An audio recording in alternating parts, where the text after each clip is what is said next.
ஓம் சக்தி பராசக்தி. இன்னைக்கு செவ்வாய்க்கிழமைப்பா. இன்னைக்கு எங்கள் வீட்டில் என்ன வேணும்னு பார்க்கணுன்னா வாழைப்பூ வடை.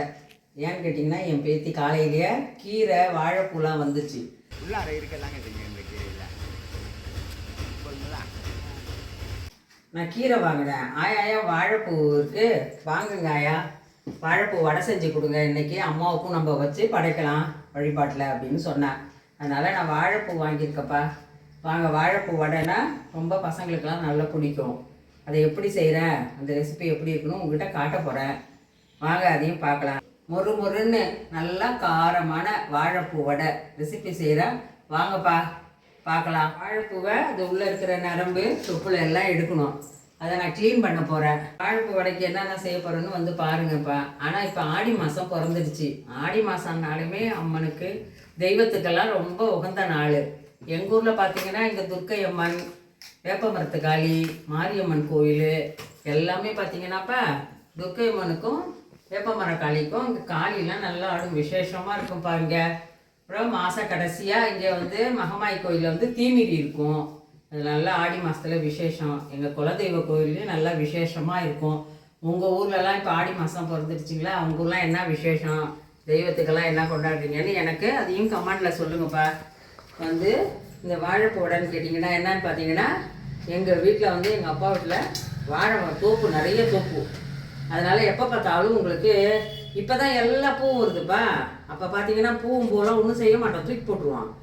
மொந்தம் பூ தான் அதை வச்சு செஞ்சால் நல்லா டேஸ்ட்டாக இருக்குன்னு அப்போல்லாம் செய்யுது. இப்போ பார்த்தீங்கன்னா கற்பூரவள்ளி, இப்போ தான் என்னென்னமோ பழமெல்லாம் நிறைய கிளம்பிடுச்சுங்களே, இந்த பழத்தில் தான் இப்போ பூவே வருது விற்பனைக்கு. நம்ம பார்க்குற மாதிரி மொந்த பூ கிடைக்க மாட்டேங்குது. இருந்தாலும் வாழைப்பூ வந்ததுன்னா நம்ம வாங்கிக்க வேண்டியதான். ஏன்னா உடம்புக்கு அவ்வளோ நல்லதுப்பா. சுகர் உள்ளவங்களுக்கும் சரி தான். சாதாரணமாக நம்ம பிள்ளைகளுக்கு அதை சமைச்சு கொடுத்தோம்னா மலச்சிக்கலே இருக்காது, உடம்புக்கும் நல்லா சத்தாக இருக்கும். கீரையில், முருங்கைக்கீரையில் போட்டு செஞ்சிங்கன்னா இன்னும் சூப்பராக இருக்கும். ஆனால் எப்பயுமே பார்த்தீங்கன்னா கடல வடை தான் பேர பிள்ளைகளுக்கு பிடிக்கும். நாங்கள் சின்ன பிள்ளைலேருந்து அப்படி தான் செய்வோம். எங்கள் அம்மா பிள்ளைங்க செய்யும்பொழுது வாழைப்பூன்னு வச்சுங்க 4 பூ நல்லா 1/2 கிலோ போட்டுருவாங்க. எங்கள் அம்மா 1/2 கிலோ 1 கிலோ போட்டுருவாங்க. கடலப்பருப்பை ஊற வைப்பாங்கப்பா. ஊற வச்சு 4 வாழைப்பூ அதுக்கு போடுவாங்க. வாழைப்பூவை போட்டு நல்லா செய்வாங்க, சூப்பராக இருக்கும். அது அப்படியே நான் அப்புறம் என் பிள்ளைங்களுக்கு பேர பிள்ளைங்களுக்கு செஞ்சால் இப்போ வாழைப்பூவை பார்த்தா போதும், ஆயா வாழைப்பூ வடை செய்யுங்க அப்படின்னு விடுவாங்க. அதுக்கெல்லாம் சோம்பேற மாட்டேன். பிள்ளைங்க எப்போ கேட்குறாங்களோ அப்போ செஞ்சு கொடுத்துட்றது. காலையில் செய்வேன், இல்லைன்னா சாயந்தர நேரத்தில் செய்வேன். இன்றைக்கி செவ்வாய்க்கிழமை, அதுவும் ஆடி மாதம்.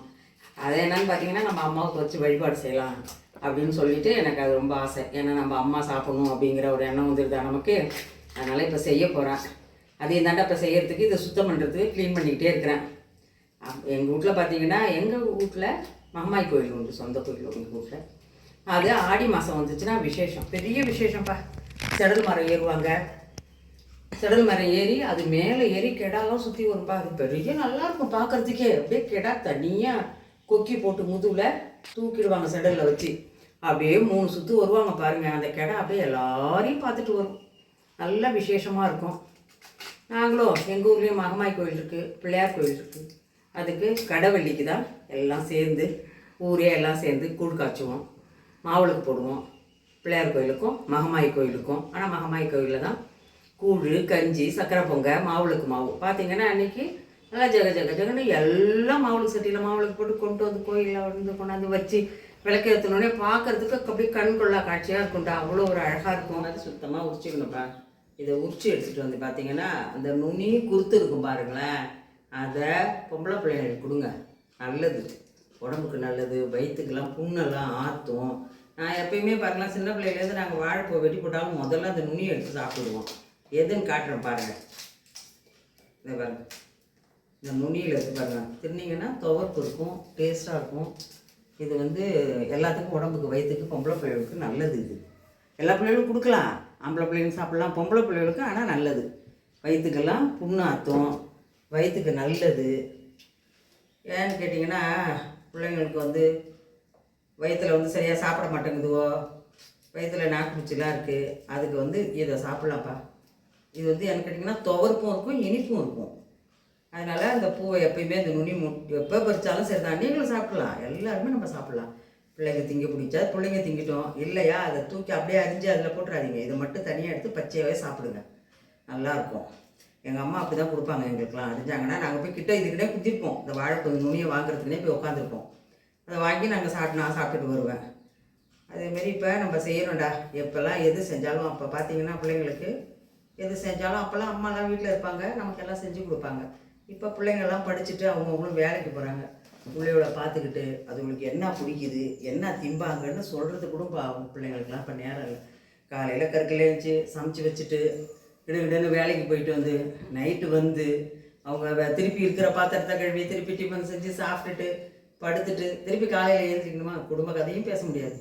பிள்ளைங்களுக்கும் என்ன பிடிக்கும், பிள்ளைகளுக்கு அது என்ன சாப்பிடுங்கன்னு கூட நினச்சி பார்க்காத நேரம் இப்போ உலகம் சக்கரம் கட்டிக்கிட்டு ஓடுற உலகமாக போயிட்டுது. அதுவும் பிள்ளை அப்போல்லாம் வீட்டுக்குள்ளேயே இருந்துக்கிட்டு செஞ்சுட்டு என்னப்பா இப்போ மனசுக்குள்ளே கஷ்டம் இருந்தாலும் எது இருந்தாலும் வெளியில் போனால் 4 ஃப்ரெண்ட்ஸோட பழகினாங்கன்னு வச்சுங்க, நல்ல பிள்ளைங்க ஃப்ரெண்ட்ஸாக கிடச்சிட்டாங்கன்னு வச்சுங்க, அது பெரிய கொடுப்பனை. அது நல்ல ஒரு அற்புதமான ஒரு இது பாது. அவங்களுக்கு அது போய் குடும்ப கதையை நல்லா பேசும்பொழுது மனசுக்கு அது கொஞ்சம் தெளிவாகிடுவாங்க. அப்போ அவங்களுக்கு எப்படியா இருந்தாலும் ஒரு வேலைக்கு போகிறவங்களுக்கு ஒரு கவலை இருக்கும். என்னன்னு கேட்டிங்கன்னா, ஐயோ நம்ம பிள்ளைங்க என்ன செஞ்சாங்களோ ஏது பண்ணுறாங்களோ அப்படிங்கிற ஒரு ஏக்கம் இருக்கும். இருந்தாலும் இப்போ இருக்கிற காலகட்டம் விலைவாசி விற்கிற விலைவாசி போகிற உலகத்தில் பார்த்தா பயமாக இருக்குது.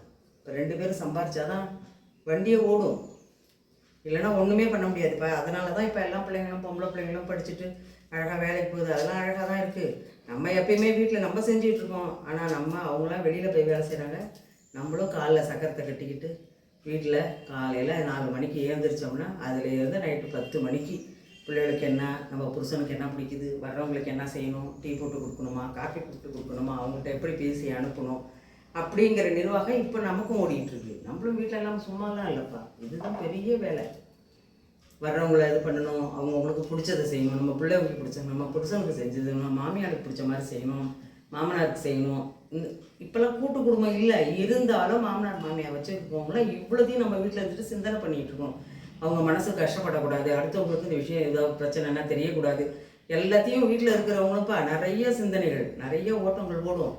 வீட்டில் உட்கார முடியாது, செத்த நாழி உட்காந்தா மாமியார் என்ன நினைக்கிறாங்களோ, மாமனார் என்ன சொல்கிறாங்களோ அப்படிங்கிற பயமும் இருக்கும். அவங்க வெளில போனாலும் கொஞ்சம் ஜாலியாக ஃப்ரீயாக பார்த்துட்டு வேலைக்கு போயிட்டு வருவாங்க. இருந்தாலும் உழைச்சலும் அவங்களுக்கும் அதிகம்தான். அம்மாவோட அருளால் வீட்டில் இருக்கிறவங்களுக்கும் சரிதான், வெளியில் வேலைக்கு போகிறவங்களுக்கும் அம்மா கருணை அருளும் என்னாலும் கிடைக்கணும். அதுதான்ப்பா இப்போ இருக்கிற காலகட்டத்துக்கு 2 பேரும் போனாதாண்டா நிம்மதியாக வாழலாம். பிள்ளைங்களுக்கு வளர்க்கலாம், பிள்ளைங்களை நல்ல முறையாக படிக்க வைக்கலாம், நம்ம நினச்ச மாதிரி பிள்ளைங்களுக்கு செஞ்சு கொடுக்கலாம். அதுதான் இப்போ நம்ம வீட்டில் இருக்கிறோம். நம்ம பிள்ளைகளுக்கு என்ன பிடிக்குது, இது என்ன வாழைப்பூ வடை பிடிக்குமா, பிள்ளைகளுக்கு வேறு என்ன டேஸ்ட்டு பிடிக்கும் அப்படின்னு என் சின்ன பேர் அன்றைக்கி சொல்கிறான் பாருப்பா. மாங்காய் பாம்பழம் அரைஞ்சிட்ருக்கேன். ஆயா மாங்காவை அரிங்க, கொஞ்சோண்டு உப்பு போட்டு மிளகாத்தூள் போட்டு காரம் போட்டு எனக்கு கொடுங்க. உங்களுக்கு தெரியுமில்ல ஆயா, என்னாடி எனக்கு காரம் தான் பிடிக்கும், இனிப்பாக பிடிக்காதுன்னு சொல்லிட்டு அதனால் எனக்கு மாங்காய் மட்டும்தான் அரிஞ்சு கொடுக்கணும், மாம்பழம் சித்தார்த்துக்கு கொடுங்க அப்படிங்குது அந்த முளையாம். அதே மாதிரி பாருங்க பலாப்பழம் அறிகிறேன். பலாப்பழம் அரிஞ்சும் கொடுத்துட்டோம். கொஞ்சோண்டு சரி பிள்ளைங்க இன்னொரு சாப்பிட்டோன்னு எடுத்து ஃப்ரிட்ஜில் வச்சுருக்கேன். பெரிய பேரன் போயிட்டான் வீட்டுக்கு. ஆயா நான் ஹோம்ஒர்க் பண்ண போகிறேன்ட்டு. இது வீட்டில் இங்கே இருக்குது. ஆயா பக்குவமாக கொடுங்க, பழமாக எனக்கு கொடுத்துடாதீங்க, உங்களுக்கு பிடிக்கும் போதே ஏன் பழம் எடுத்து வைக்கிறீங்க. இப்போ இருக்கிற பிள்ளையோ எப்படி பேசுது பாருங்கப்பா. இந்த வாழைப்பூ நுனி கொழுந்து எப்படி இருக்குது பாருங்கள், நல்லாயிருக்கும், தோற்பாக இருக்கும், டேஸ்ட்டாகவும் இருக்கும். நம்ம வீட்டில் யாராவது வாழைப்பூ இருந்தால் எப்போ வாழைப்பூ இருந்தாலும் நுனியை பெண்கள் சாப்பிடுங்க. வாழைப்பூ தான் இந்த மாதிரியே போகிறப்பா நைஸாக அறியணும். அதில் இருக்கிறதெல்லாம் இதை பாருங்கள், இதில் நம்ம கையில் வச்சு இப்படி கசக்கிடணும். கசக்கிட்டு இது எடுக்கும்போதே பார்த்திங்கன்னா இது தனியாக வரும். இதெல்லாம் இதை எடுத்தே ஆகணும். இது நரம்பு, இது தொப்புள் பாருங்க.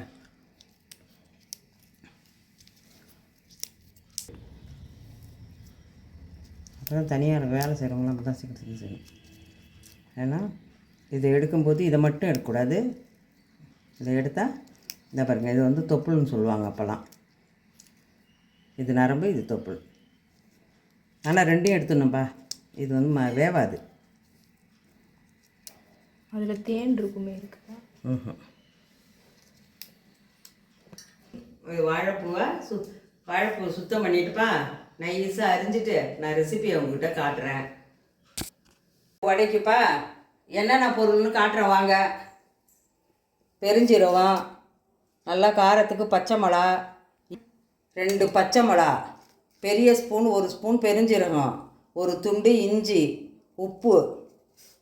இது பெரிய வெங்காயம் நல்லா நைஸாக அரிஞ்சது 2 வெங்காயம், நல்லா பெரிய பெரிய வெங்காயம், கருவேப்பிலை கிள்ளி வச்சுக்கிட்டது, கொத்தமல்லி தழை, கடலப்பருப்புப்பா ஃபஸ்ட்டு போட்டு இதெல்லாம் போட்டு அரைக்கிறப்பா.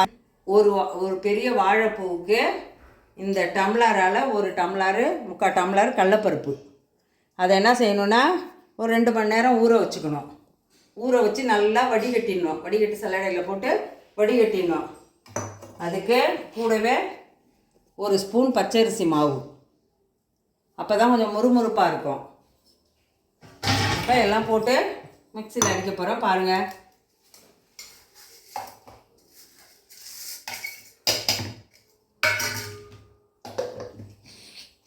குறப்பாக தான்ப்பா அடிச்சுக்கணும். இதை நைஸாலாம் அடிக்கக்கூடாது, ரொம்ப நைஸாக இருக்கக்கூடாது.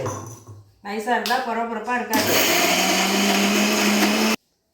கடலப்பருப்புக்கு நம்ம கடலப்பருப்பு உடச்சிட்டாலும் சரிதான், வாழைப்பூ உடச்சிட்டினாலும் கொஞ்சம் ஊற வச்ச கடலப்பருப்பை அது மேலே அப்படி போட்டுக்கணும், முறைன்னு இருக்கிறதுக்காக.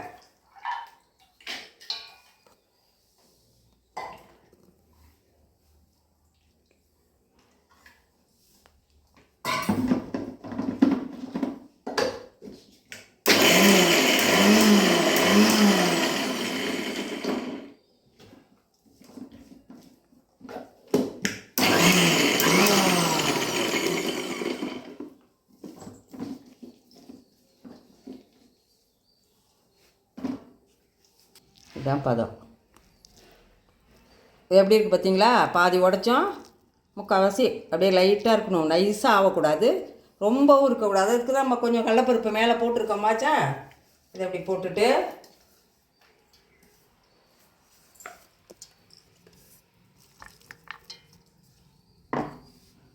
இதில்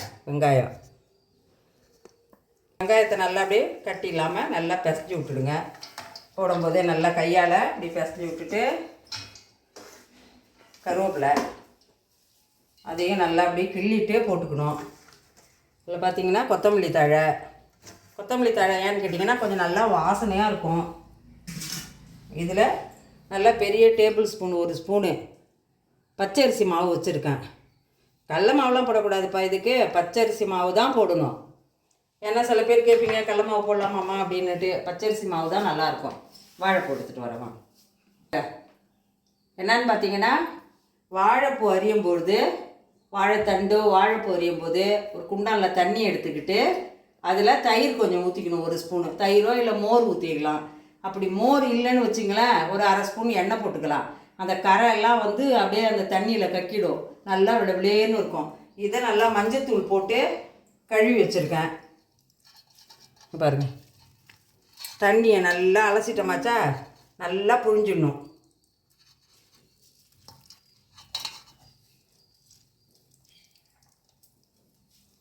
நைஸாக அரிஞ்சிடணும். நல்லா அந்த மோர் போட்டு 2 தண்ணி விட்டு அலசிட்டு கொஞ்சோண்டு மஞ்சத்தூளை போட்டு அதையும் நல்லா அலசிட்டு,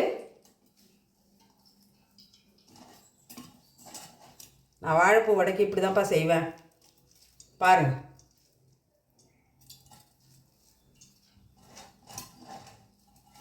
நல்லா தண்ணியை நல்லா வடிகட்டிடணும், நல்லா புழிஞ்சிடணும், தண்ணியே இருக்கக்கூடாது அதில்.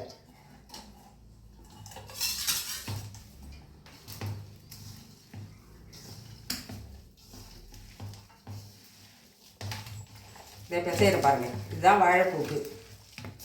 உங்களுக்கு கொஞ்சம் தண்ணியாக கொஞ்சம் ஆயிடுச்சுன்னு வச்சுங்க, இன்னும் ஒரு 1/2 ஸ்பூன் பச்சரிசி மாவு போட்டுக்கலாம். நல்லாயிருக்கும் போட்டுக்கிட்டிங்கன்னா. பிடியாது கொள்ளாது. சும்மாவே நீங்கள் கடலப்பருப்பு அரைச்சிட்டு வாழைப்பூவை போட்டு வெங்காயத்தை போட்டு அரைச்சிங்கன்னா கொஞ்சம் பிரிஞ்சு போகும். பச்சரிசி மாவு போட்டிங்கன்னா பிரியாது, வடை அப்படியே இருக்கும். அதுக்கு தான் பச்சரிசி மாவு போடுறது.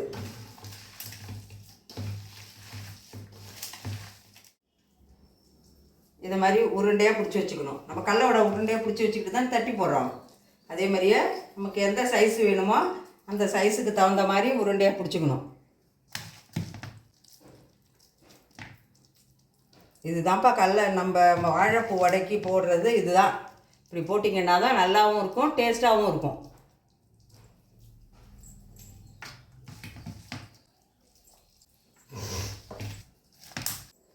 இதுதான்ப்பா நாங்கள் சின்ன பிள்ளையிலேருந்து வாழைப்பூ வடைனா இப்படி தான் செஞ்சு சாப்பிடுவோம். இந்த மாதிரி தான் எங்கள் அம்மாவும் செஞ்சு கொடுப்பாங்க. நாங்களும் எங்கள் பிள்ளைங்களுக்கு இப்படி தான் செஞ்சு கொடுப்போம். நீங்களும் இதை பார்த்துட்டு பிள்ளைகளுக்கு எல்லாருக்கும் செஞ்சு கொடுங்க. ரொம்ப நல்லாயிருக்கும், சுவையாகவும் இருக்கும், டேஸ்ட்டாகவும் இருக்கும். சாப்பிட்டுட்டு நல்லா இருக்குது, இது என்ன வாழைப்பூ வடையா அப்படின்னு கேட்பாங்க. அந்த அளவுக்கு நல்லாயிருக்கும், நல்லா முறுமுறுன்னு இருக்கும்.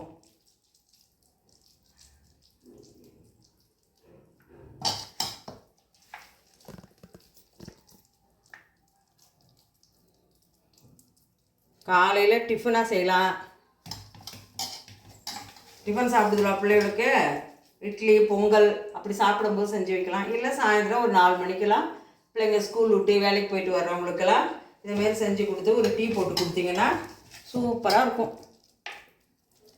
நல்லா முறுமுறுன்னு சாப்பிட்டுக்கிட்டே டீ குடித்தா, அது இதை மழை நாளையில் சாப்பிட்டாப்பா இன்னும் டேஸ்ட்டாக இருக்கும். இந்த மழைக்கும் இந்த வாழைப்பூ வடைக்கும் அவ்வளோ நல்லாயிருக்கும். அம்மா சொன்னாங்களேன்னு செஞ்சு பாருங்கடா.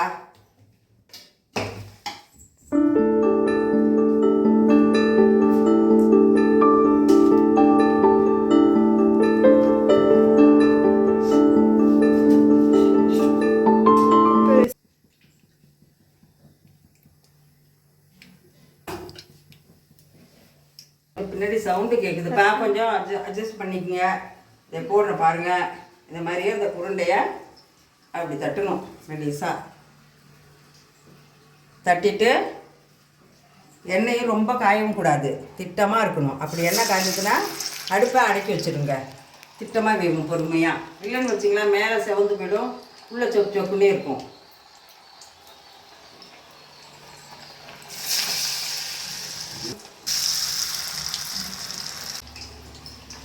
அழகாக மெலிசாக இந்த மாதிரி தட்டிங்க. இதுதான் வாழைப்பூ வடை. இப்படி தான் செய்யணும்.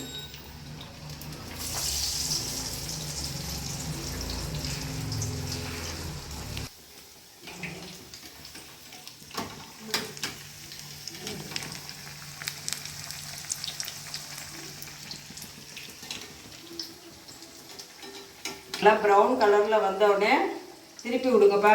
அடுப்பை மட்டும் நிதானமாக விடுங்க. இங்கே பாருங்கள், வடை கொஞ்சம் கூட உடையில பாருங்கள், உதிராமல் கொள்ளாமல் அழகாக வருது பாருங்கள். இதுதான் இதுக்கு பதம் திட்டம் எல்லாமே. இப்படி போட்டிங்கன்னா உதிராது. இப்படி உதிர மாதிரி தெரிஞ்சதுன்னா வச்சிங்கன்னா ஒரு வடையை போட்டு பார்த்தீங்கன்னா பிரிகிற மாதிரி இருந்தால் ஸ்பூன் பச்சரிசியை போட்டு கொஞ்சம் உப்பு போட்டுட்டு நல்லா பிசைஞ்சு தட்டி போட்டிங்கன்னா கரெக்டாக இருக்கும். இதில் இருக்கிற பபுள்ஸ் எல்லாம் குறைஞ்சிடணும்ப்பா. குறைஞ்ச பிறகு எடுத்திங்கன்னா தான் முறப்பு கிடக்கும். ஆனால் அடுப்பு வந்து நிதானமாக சிம்மில் தான் எரியணும்.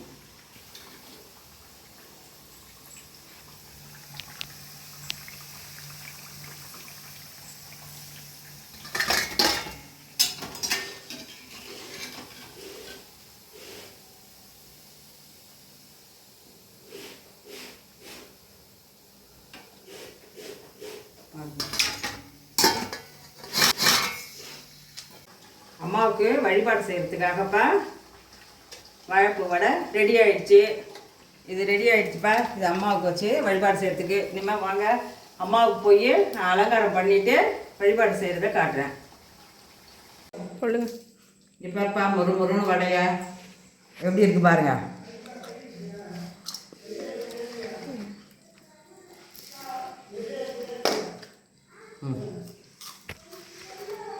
அப்படி போகிற கொடுத்தீங்களா? இதே மாதிரியே செஞ்சு சாப்பிட்டு பாருங்க. பாய். அடுத்த வீடியோவில் பார்க்கலாம். ஓம் சக்தி.